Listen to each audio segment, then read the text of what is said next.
Do you want to know why the tech industry is so tone deaf? You know, you got to look at, the childhoods of the people in it. I think that's something important that a lot of people don't touch on. There's a sense of like this, high achiever trauma that, is very evident in Silicon Valley. They treat their life kind of like an algorithm because when they were raised, they believe that there is a correct way of living. You gotta, get good grades in school, and then you gotta go to an Ivy League school, and that'll give you success. That's not how the world works, but that's kind of what they push on you in high school. I'm sure a lot of you know that. I might sound a little rarefied and like privileged right now, but if you go to like a Google cafeteria and you look around, you'll see that they're all like former gifted kids. They're all like the smart kids in school. Like, you know, um, I have a question. Those kids. And they're usually like Asian kids or Indian kids, white kids from the suburbs. And they all have the same kind of trauma. They were raised by parents who gave them a hard time for not having perfect grades. Being anything less than perfect brought them shame. And then when they were perfect in school, that probably brought in minimal affection from their parent. Now they have probably high end jobs where they believe that if they don't stop hustling, their parents will stop loving them. And this is why they hate anything that they can't like measure and control. With these kids, there's a right way of living. The right way, is like a full STEM degree, tech job, and then you invest a little bit of money, start a company, and you marry someone with a similar credit score, and then you die.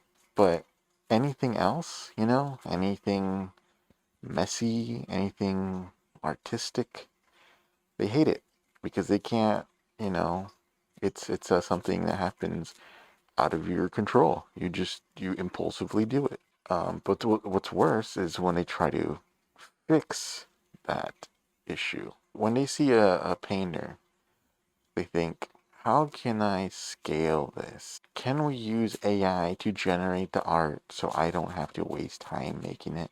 And then I hate it when they romanticize creativity, right? They try to like optimize the human soul because no one's ever taught them how to just have a soul. They're like, oh, let me get my film camera out and like 35 millimeter film camera. Let me make this cool little action shot because I'm trying to sell my AI slop and this looks nostalgic for my marketing video. And you can generally see what videos I'm talking about. Like if you've seen enough like AI slot marketing, you know what I'm talking about. And then the worst part, it's when they actually like have a startup and they want to have a startup. They think starting a company is somehow rebellious. Like mom, dad, I'm gonna I'm gonna drop out of my Ivy League university and build a startup. It's like really, like you're just gonna go to a strict venture capitalist who's just gonna squeeze you out for money, just like your parents did to squeeze you out for grades and shit. Your parents probably squeezed them out for report cards. Like, you gotta have straight A's or else you're dead to me. They just want a good earnings report, at least something not negative, even though a lot of them turn out negative and, they end up fizzling out. Originally the entire industry was built on the backs of people who were terrified of being just average. They carried a lot of ego back then. You just walk into any startup office in San Francisco and then you look into their eyes and you don't see any innovation, any creativity. You just see a room full of kids that are just waiting for their parents to say, "Oh, you did a good job, buddy. Here's your corporate pizza." A lot of tech people, they have a belief that you can just reverse engineer genius by copying the daily routine of like a successful person. There's the dumber version of that would kind of be like Andrew Tate, you know, or like those kind of guys.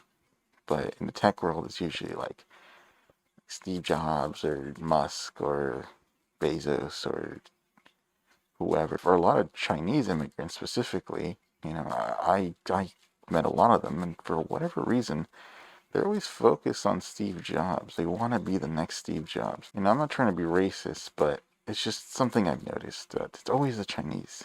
It's always the Chinese immigrants. Like, have you guys ever read any biography on Steve Jobs or documentaries or anything like that?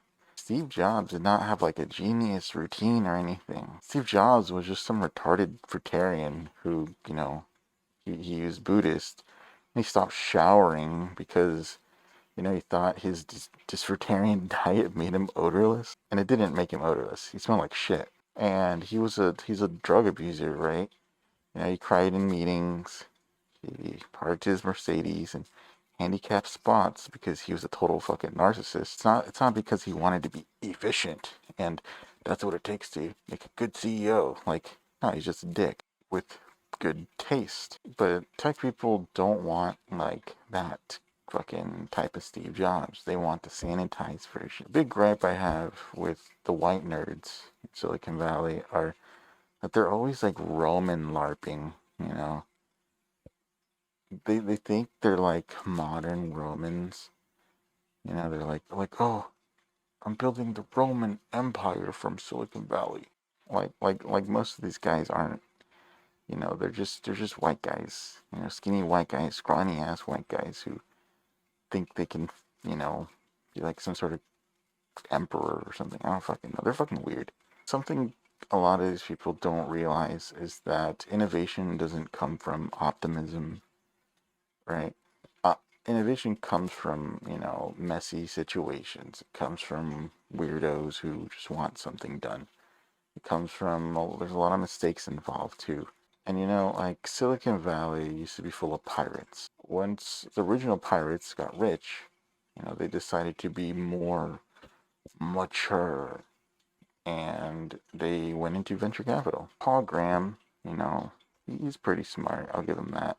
You know, before YC was a thing, starting a company was just you versus the world. But now it's like, you know, you just gotta check mark the box on this, like, essentially just a standardized test at this point. You know, they figured out that successful founders, you know, they usually look a certain way. They usually go to Ivy League universities. They usually talk really fast. And then, you know, they have a specific type of arrogance. So what do? What does YC even do?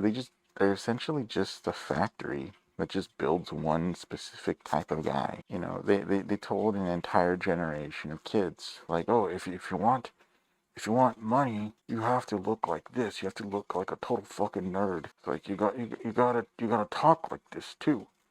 You gotta talk really fast, like, oh, welcome back to my B2B sales startup pitch. And then you gotta wear, you know, rich guy clothes. You gotta wear Patagonia. Gotta wear the fucking Uniqlo basic ass shit that, you know, I wear Uniqlo. Fuck it, I don't give a fuck. But you know, you gotta wear these minimalist type shit, cause you know Steve Jobs. And then you gotta use the word, you know, scalability. You gotta scale, and you gotta, oh, but don't use the word profit. It's a banned word. Never use profit. We created the whole like tech bro archetype, because before it was just a bunch of nerds, right? A bunch of fat nerds. And now you go to YC demo day, and it looks like just a cloning facility, man. And every fucking pitch is the same shit, dude. It's like, oh, we're the Uber for gay sex, and oh, we're the Airbnb for toilets. And I'm gonna be real with you guys. You know, I was one of them at some point. I was one of the guys. You know, I wanted to be just like the others. I wanted to make it into the rich kid club. You know, why not? I mean, who doesn't want to be fucking rich?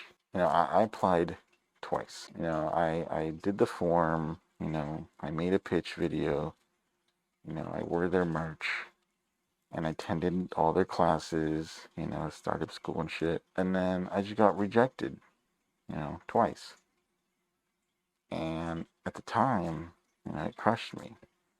I felt like a total failure, but like looking back, like who gives a fuck, dude? It forced me to look at what they actually fund. There's a lot of just bullshit that they fund. Do I really want to be in this club? Honestly, most hookers have a better fucking pitch than most of these founders. And you see that, like, the irony is I got to sit on the VC side. I tinkered in venture capital. I sat on their boards. I judged pitch competitions.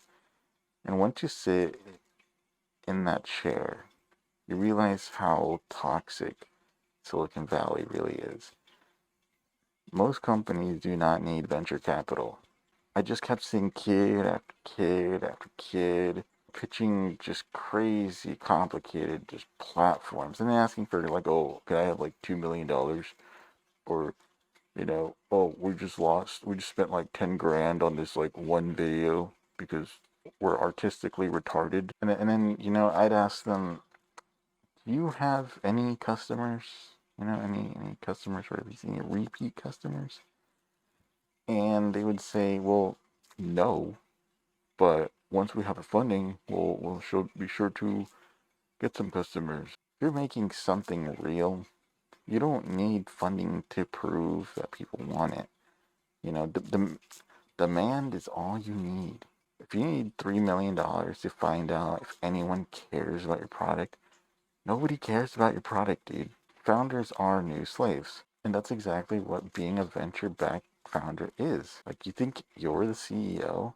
No, you're an employee. You just have a fancier title and worse job security. You're just the guy they hired to water the plants while they decide to sell the land to Google. See, tech people celebrate giving their submission to their masters. Stop trying to please venture capitalists. Stop trying to, like, please the rich kid club. Just please the customer and understand the sentiment of the general public. Because the customer is the only thing that can set you free.